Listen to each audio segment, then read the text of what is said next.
Hey there, guys. All right, today we are watching some Montemayor, a channel I have not watched in quite some time. Another one of those. But this time, the Battle of the Coral Sea, 1942. The first aircraft carrier battle in history. I don't got nothing to say here at the start of this video, so we're just gonna go ahead and dive straight into it. In May of 1942, the first aircraft carrier battle in history would take place in the South Pacific. Four It would be days. one of the most confused and confusing battles of all time. Oh, lovely. Can't wait. And because it was the first duel between aircraft carriers, it would be the first time that neither side's ships sighted or fired directly upon the other. The Battle of Coral Sea is often overshadowed by the more famous Battle of Midway, but nonetheless, its significance cannot be understated. The outcome of this engagement would have direct consequences for the Midway operation. Ooh, nice map. Operation MO called for the invasion of Port Moresby. From there, the Japanese could launch attacks on northern Australia, and it could serve as a launching pad for further incursions into the islands of New Caledonia, the Fijis, and Samoa. Ultimately, what the Japanese wanted to achieve was to cut off Australia's supply lines with the US and hopefully strangle it into submission. For this operation, they needed air support, so Admiral Yamamoto reluctantly agreed to lend two of his carriers. He wanted them back as soon as the operation was completed because he needed them for the upcoming Midway offensive.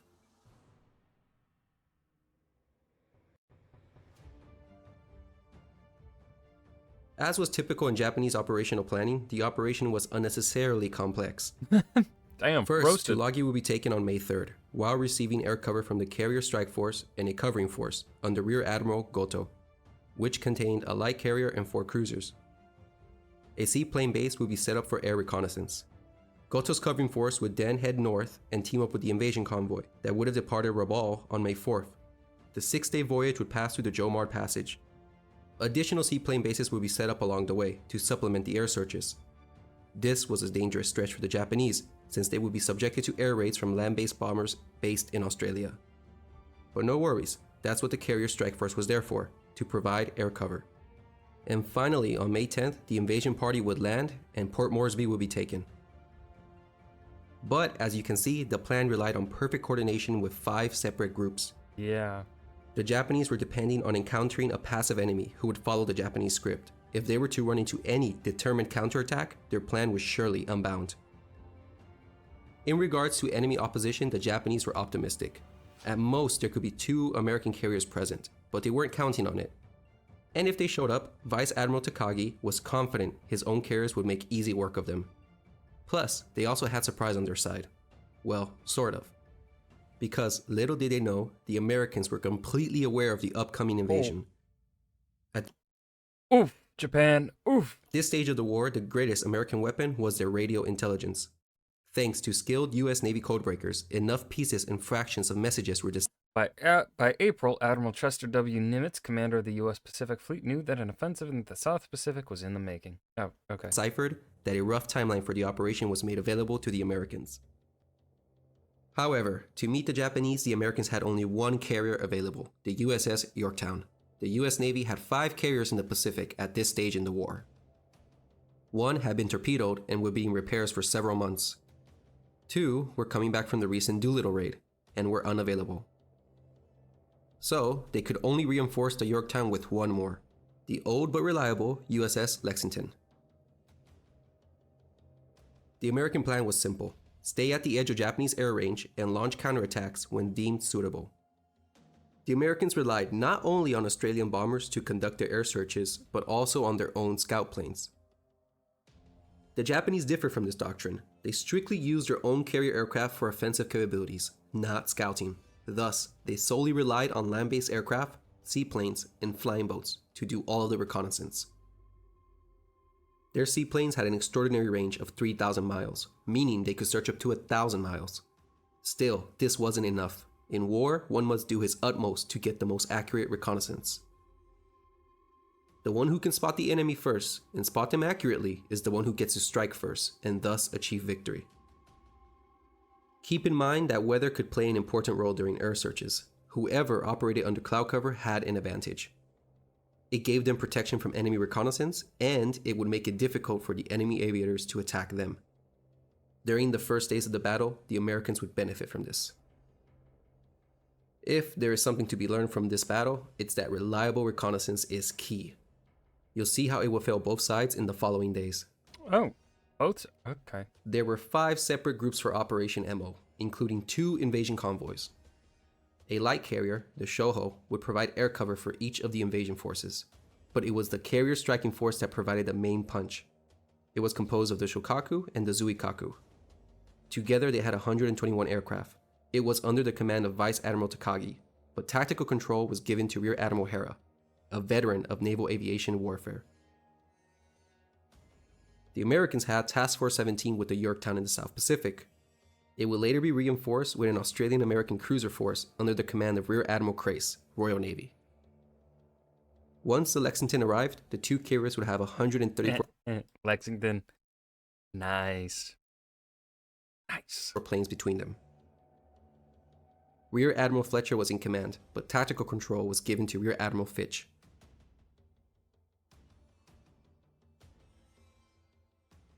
The preliminary phase. On May 2nd, Fletcher was waiting to rendezvous with the Lexington. However, Lexington needed to refuel. Intelligence reports indicated to Fletcher that Operation MO was beginning, so he headed north alone at a slow pace.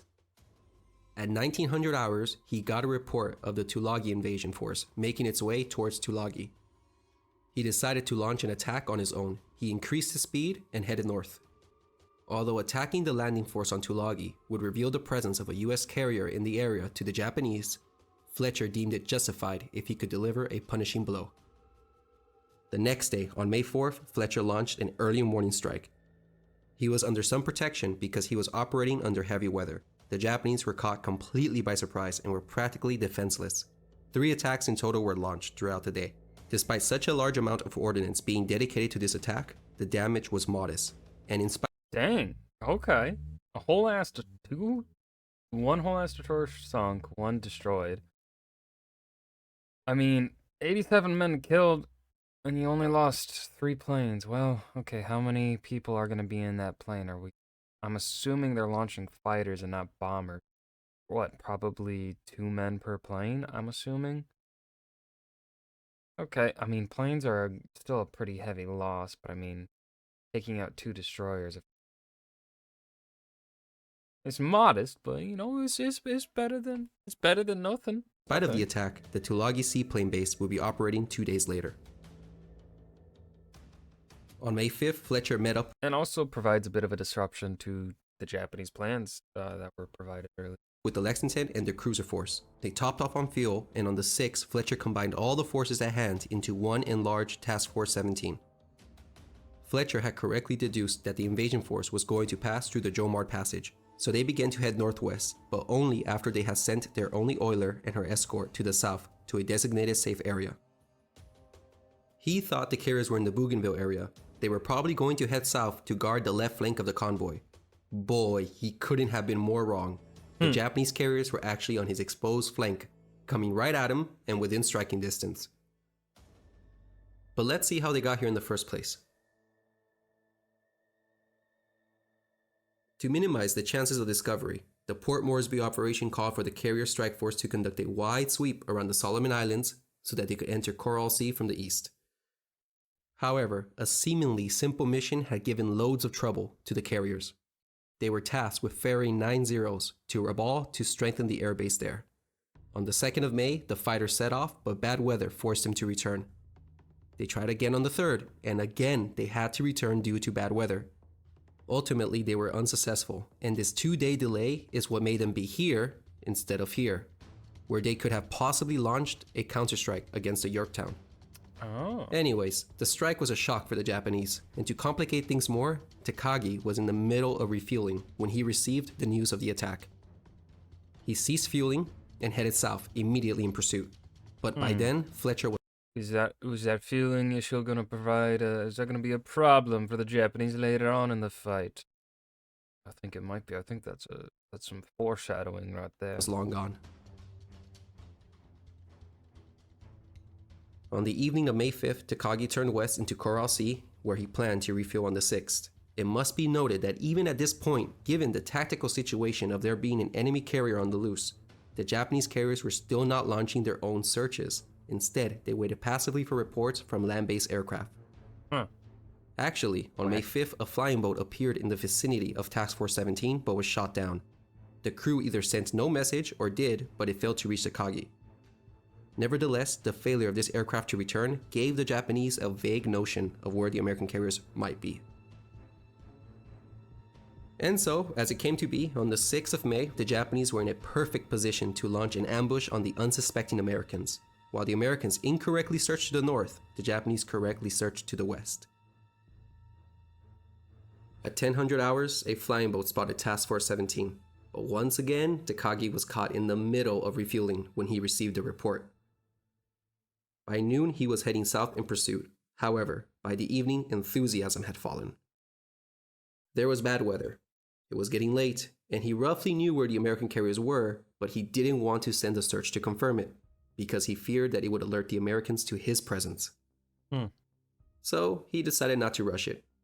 It would be better to launch a comprehensive search the following day, locate the enemy, and launch a powerful strike to finish the carriers. And so Hera called off the pursuit. Unbeknownst to him, if he had been more aggressive this day, it would have paid off handsomely. Post-battle analysis would later reveal that the Japanese carriers got within 70 miles of Task Force 17 that day. 70 miles! The report that Hera originally had received was incorrect, but to his advantage, it was actually some 50 miles closer. If he had launched a search, he surely would have found the Americans. And if he had launched a strike that evening, he would have found Task Force 17 in a vulnerable state, since they would have been in the middle of refueling. The Battle of Coral Sea would have ended right then and there with a total Japanese victory. Hera and Takagi's timidity and lack of aggression this day cost them their best chance for a victory. Damn. The day of missed opportunities. May 7th. Both sides were ready to give battle on the 7th. The MO striking force still had the advantage of surprise. They searched west and south, while Task Force 17, ignorant of the real Japanese position, searched north. In case the carrier battle didn't go well for the Americans, a task force of 3 cruisers and 3 destroyers under Rear Admiral Crace departed to block the convoy that would pass Jomard Passage. By this point, Hera had unenthusiastically launched 12 of his own Kates to boost the search. In order to safeguard his flank, he extended their southwest search to also search south. This decision would prove rather unfortunate. Hera's search planes got a sighting in this sector at 7:22. An American carrier and a cruiser were spotted. Hera hesitated, but a second plane confirmed the sighting at 7:45. By 08:15, Hera had launched a massive strike of 78 planes. However, minutes after the launch, he got another sighting of American carriers, 150 miles northwest. Turns out his original sighting was incorrect. Unbelievably, both search planes committed the same mistake and misidentified the 2 ships. Hera had just committed his strike again. Okay, here's the thing. How do you misidentify a fucking carrier? They're huge. They're the biggest things on the sea, except for islands. Carriers are you cannot misidentify a carrier.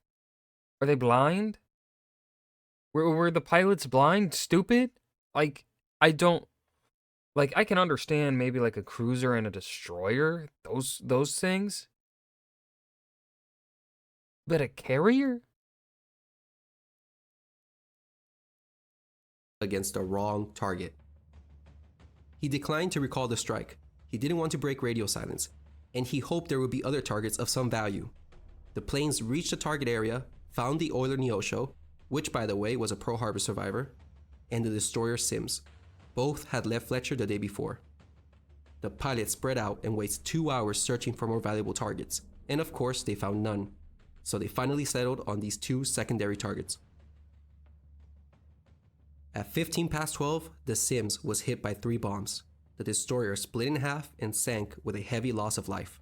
Oof. The remaining dive bombers went for Neosho, and she was hit by 7 bombs. She survived for 4 more days and was eventually scuttled. Oh, nice.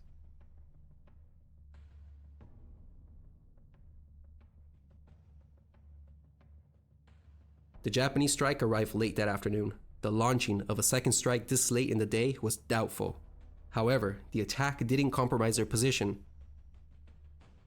Only Neosho had sent word at 10:21 that it was under attack by 3 planes. But these could have been long-range aircraft from Tulagi, so Fletcher was still unaware that the carriers were on his flank. Eerily, the Americans were practically committing the Japanese's exact mistakes. Fletcher's dawn search resulted in a sighting at 08:15. Oh gosh. A report of 2 carriers and 4 cruisers was given. He launched a strike of 93 aircraft at 9:26. Soon, the pilot that made the sighting landed on board the Yorktown and revealed that he had never spotted 2 carriers. Turns out his coding device had a malfunction, and when he reported 2 cruisers and 2 destroyers. Okay, that mistake then makes sense. That one's okay. Right? Because he reported it right away. He was like, no, there weren't carriers. It was 2 cruisers and 2 destroyers.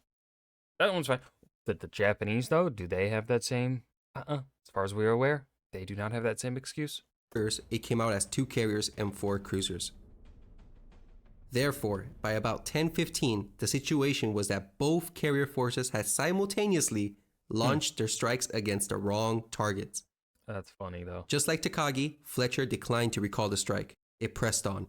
However, the American strike fared better when the report at 10:22 indicated the presence of at least 1 carrier there. Here you realize the foolishness in not delaying the rest of the MO operation, since the carrier striking force was behind schedule for 2 days. The vulnerable convoy had been advancing this whole time with practically no air cover except for the Shoho. Ooh. Forgot about them, yeah. The invasion force knew it had been spotted with all the sightings of aircraft overhead, so it pulled back north. But it was too late. A gap was formed between the Shoho and its protective screen of cruisers. The Shoho was in very clear weather. Her 18 aircraft would be no match against the 93 that were coming her way. Lexington's air group was spotted at 10:50. Shoho had only 3 fighters in the air. Shoho made a turn to port. She skillfully dodged the first 3 bombs. Then, the next 10 bombs. She launched another 3 fighters to boost her defense. However, her luck ran out. 15 dive bombers came and scored a hit. Damn. Then another 1,000-pound bomb hit the ship. Torpedo bombers conducted an anvil attack and hit her with 5 torpedoes. The ship was now crippled. The Yorktown squadrons came next at 11:25.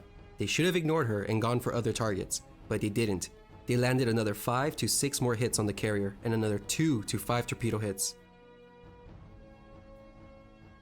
In total, they had overkill on this carrier with about 12 hits and 7 torpedoes.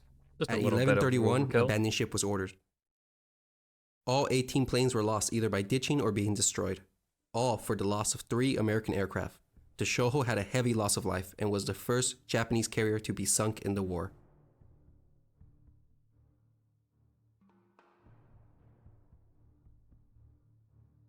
The invasion force dispersed in terror, and all the forces not involved with dealing with the American carriers were ordered to temporarily withdraw north.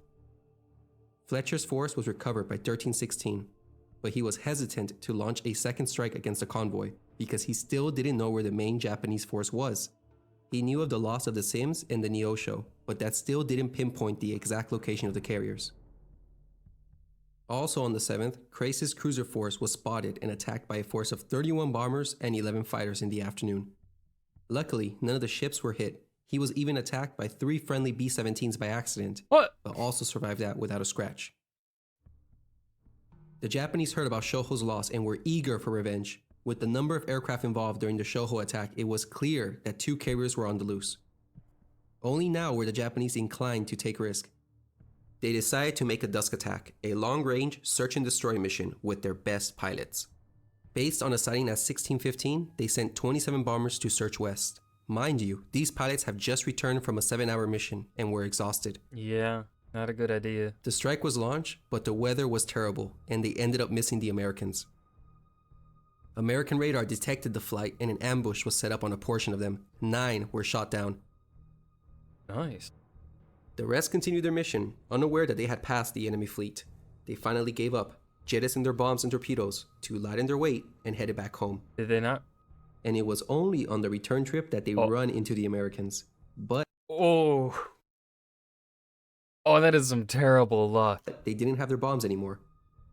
Damn. And something noteworthy happened. In all the confusion settling that night, some Japanese aircraft actually tried to land on the Yorktown, thinking it was their own carrier. They quickly sped away when they received anti-aircraft fire. What the fuck? Oh, Japan. Hera turned on his Poor searchlights, Japan. and the remaining 18 were able to land. But the loss of 9 bombers and their elite pilots in this desperate attempt will be sorely missed the next day. The carriers were about 100 miles away from each other at 2000 hours. Fletcher finally knew the location of the carriers. The Japanese trump card of surprise had been thrown away. In the 24-hour period that straddled the 6th and the 7th, the Japanese lost 2 good opportunities to force battle on the American carriers when the odds were in their favor. On the afternoon of the 6th, had the Japanese attacked, they would have found the Americans in the process of refueling. And on the 7th, the Japanese were on the rear of a distracted enemy and squandered their chance by launching their strike against secondary targets. Had they found and attacked Task Force 17 and not the Neosho in the Sims, the Japanese would have caught them by surprise while they were attacking the Shoho. And so now, battle was assured for the 8th. The Japanese would now give battle more or less on the basis of equality and with an enemy alerted to their presence.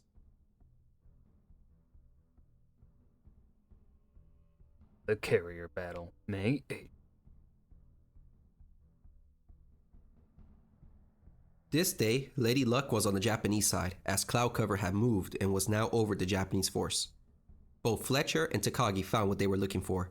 The Americans launched a full 360-degree search at 0625. And at 0820, the Japanese were spotted 175 miles away.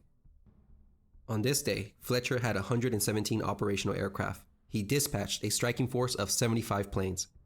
By 0925, the 2 air groups proceeded separately.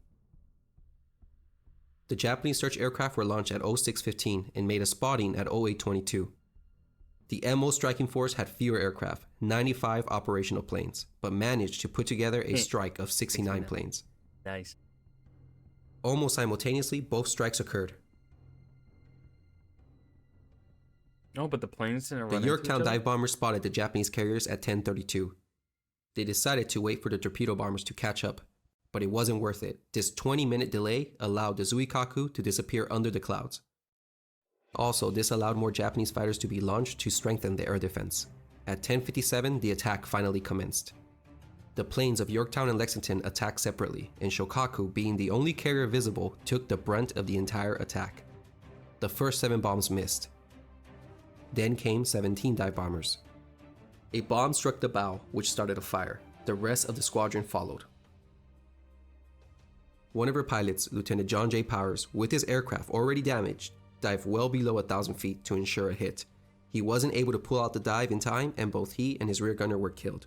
Oh. His bomb hit shattered the flight deck of the Shokaku. His bravery earned him a posthumous Medal of Honor. Okay.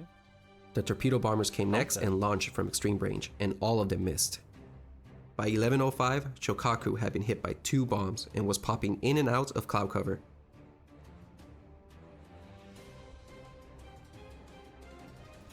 Fires on the 4 castles from the first bomb hit, and the immense smoke coming from the center of the flight deck is from Powers it hit.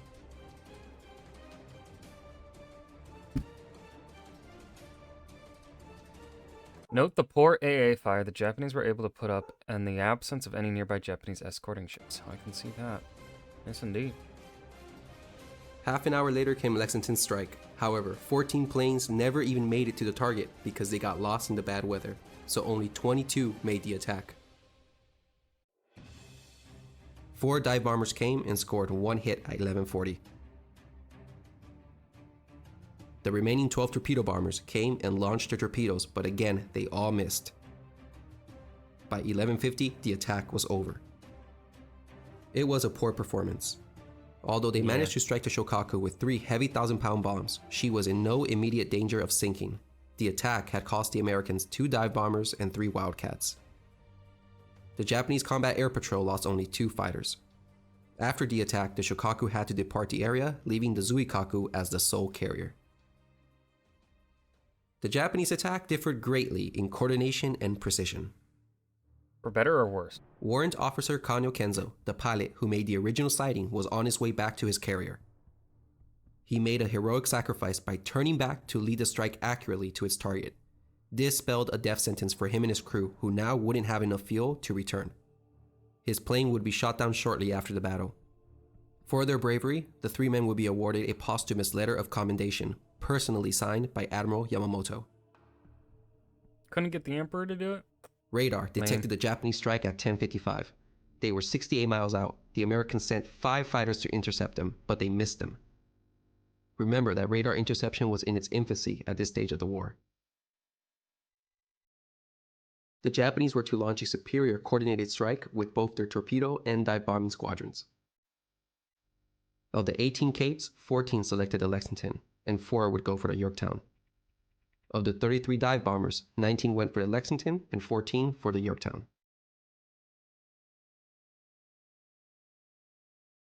A wave of anti-aircraft fire greeted the Japanese, and the Lexington turned to starboard. The Lexington was able to avoid damage for several minutes, once even allowing a pair of torpedoes to pass her on both sides. At 11:20, her luck ran out against the torpedoes, and she was hitting quick succession by 2 on her port side. Ooh, damn. Dive bombers got 2 hits on the Lexington, but overall, the dive bombing attack caused minor damage. Although the Lexington had suffered 2 bomb hits and 2 torpedo hits, she could still conduct flight operations and keep at a good 24 knots. Hell yeah. All reliable right there.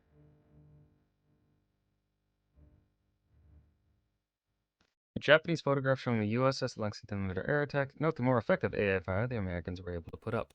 Well, I can't really... I mean, yeah, there's more AA, but I don't know if that makes it necessarily more effective. I mean, I guess maybe it... I don't know. Pictures are kind of hard to really judge the effectiveness of such a thing, I feel like.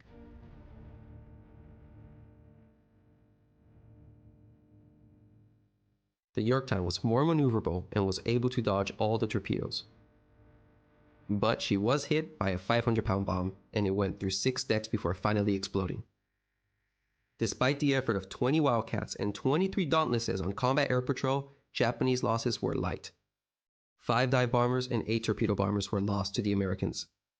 American losses were 3 Wildcats and 5 Dauntlesses.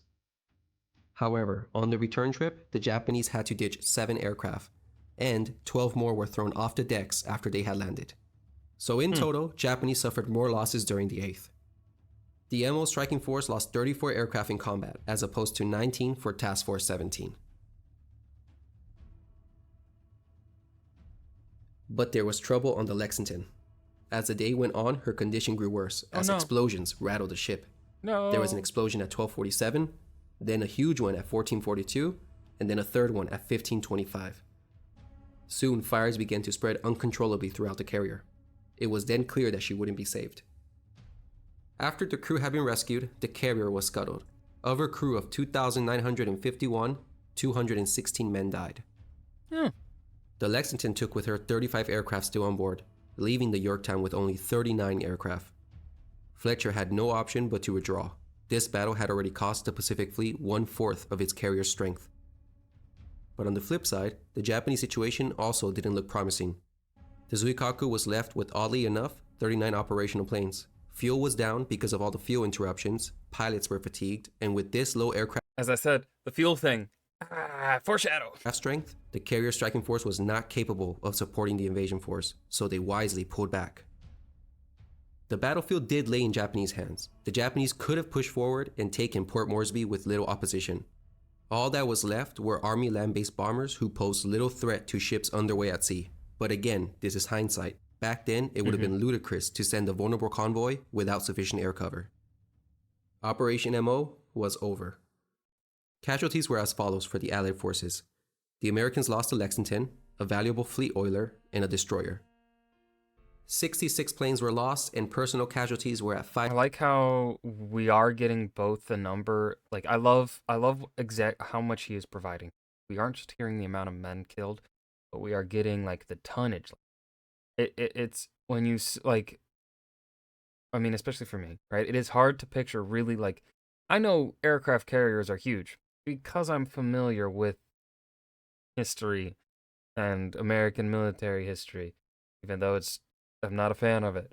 I'm still familiar with it, so I'm able to grasp the size of a carrier. But then also this goes into showing really just how big like an aircraft carrier is, right? The Neosho, right? A significant ship still, but then the Lexington dwarfing it by 11,000 tonnage. Oh, um, um. Now I would like to hear maybe like, I think a good I maybe would be to hear like how replaceable, like the him adding there at the end just a few moments ago. The U.S. just lost a fourth of their Pacific carriers or whatever. Um, that's a great use of helping convey the size and scope of the battle or whatever, right? So I would like to hear like how long does it take for the US to replace this lost tonnage, right? How long will it take the US to replace the Lexington with a new carrier? This is kind of something I want to hear. Get that industrial stuff going or whatever. And then also we're getting the amount of men lost, et cetera, et cetera. 543. This is a great visual. For the Japanese, they lost a light carrier, a destroyer, and several auxiliaries. Oh, wow. Oh, oof. They really didn't lose much. The Japanese lost 77 planes. Oh, but they lost a lot of. They lost double the men and about double the airplanes. No, not double the planes, but double the air crew. Oh, wow. More than double the air crew. And 1,074 men. The Japanese lost 90 aircrew compared to the Americans who lost only 35. But strictly speaking in tonnage and material loss, the Japanese had a tactical victory here. Well, again, I think that can be disputed based on how long does it take the U.S. to replace 62,000 tonnage, and how long does it take the Japanese to replace 13,900 tonnage? I have a sneaking suspicion that the U.S. might actually, maybe not by 1942 here, maybe not yet, but so maybe this is still a Japanese victory at this time in the war. But I have a sneaking suspicion, let's say the U.S. is like, I think the U.S. is entirely capable of replacing this tonnage faster than the Japanese can replace that much smaller number, which in that regard, you could make the argument that it was actually a U.S. victory, just based upon purely how quickly can they replace what was lost. But it was a strategic victory for the Americans because it had stopped the first Japanese offensive since the beginning of the war, and it prevented the Port Moresby invasion. The Japanese would later try to take Port Moresby overland, and it would fail. The threat to Australia was put away for good. Yay. Equally important was that this engagement had knocked off 2 carriers off the order of battle for the upcoming Midway operation. The Americans had devastated Zuikaku's air group and damaged the Shokaku, so that ultimately, none would be able to participate in Midway. This could have been offset though if the Japanese had been luckier. On May 8th, only 4 torpedo bombers went after the Yorktown. 8 more could have been added to this attack if they hadn't been lost in the desperate night mission the day before. Had the Japanese placed a... I'm not too much a fan of the what ifs in a video regarding like the recollecting or the just talking about a historic battle and how what led to it, how it happened, etc. I'm not a big fan of adding what ifs here. Single torpedo hit on the Yorktown, history would have been altered.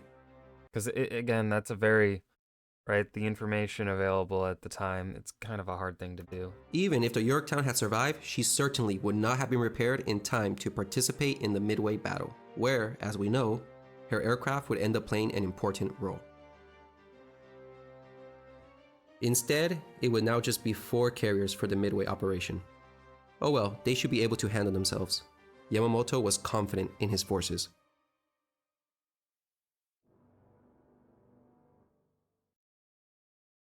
And that was the Battle of the Coral Sea, 1942, the first aircraft carrier battle in history by Montemayor. I remembered.